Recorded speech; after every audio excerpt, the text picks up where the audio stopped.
নাহনু কদ্দারনা বাইনাকুমুল মাউত, আমি হলাম ওই রব যিনি তোমাদেরকে শূন্য থেকে, অবাস্তব থেকে, একেবারে সৃষ্টির কেউ জানতো না তোমার সৃষ্টি হবে কি হবে না, আমি যে রব তোমার একেবারে অস্তিত্বহীন থেকে অস্তিত্ব দান করেছি, আমি সেই রব্বুল আলামিন তোমাদেরকে আবার মৃত্যু দিব, মৃত্যু দিতে আমি সক্ষম, আমি রবের দ্বারা। ওয়ামা নাহনু বিমাসবুকিন,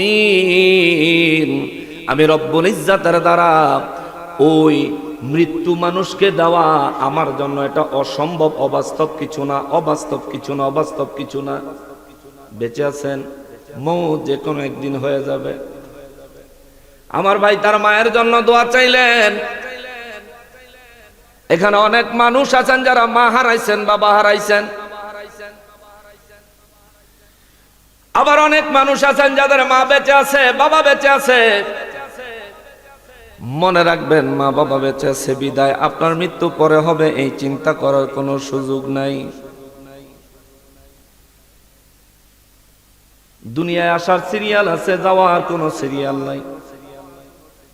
অনেক নাতির জানাজার কাতারে অনেক দাদাকে দাঁড়াইতে আমি গুনাহগার দেখছি। অনেক নাতির জানাজার কাতারে অনেক নানাকে আমি দাঁড়াইতে দেখছি। অনেক ব্যক্তির জানাজার নামাজের কাতারে তার নানার বাফেরও দাঁড়াইতে দেখছি। আবার এমন অনেক মানুষও দেখছি দুনিয়া থেকে অল্প বয়সে একেবারে শিশু অবস্থায় বিদায় নিয়েছে।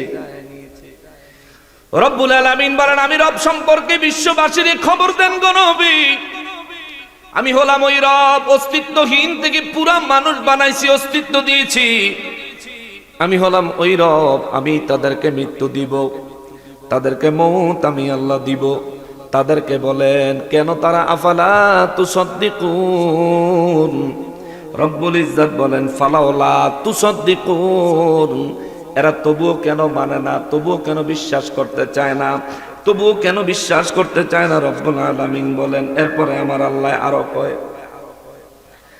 আলা আন নুবাদদিলা আমসালাকুম, সুবহানাল্লাহ।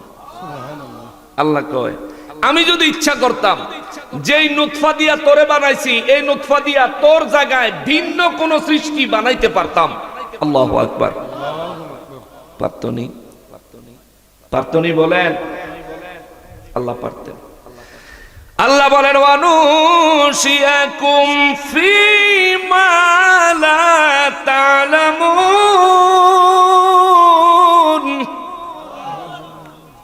আল্লাহ কয়, আমি আল্লাহ তোমারে না বানাইয়া তোমার বাবার এই নুতফা দিয়া আমি আল্লাহ ইচ্ছা করলে এমন কোন সৃষ্টি বানাইতে পারতাম যেই সৃষ্টি সম্পর্কে তুমি জানো না।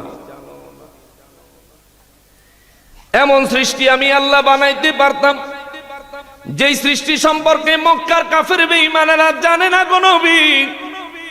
তাদেরকে বলে দেন, তারা অস্তিত্বহীন থেকে অস্তিত্ব পেয়ে আমি যে রব তাদেরকে অস্তিত্ব দিয়েছি, তারা কেমনে আমার সাথে নাফরমানি করে, তারা কেমনে আমি রব্বুল আলামিন তাদেরকে মৃত্যুর পরে পুনরায় জিন্দা করব এই কথার উপর তারা কেমনে সন্দেহ পোষণ করে।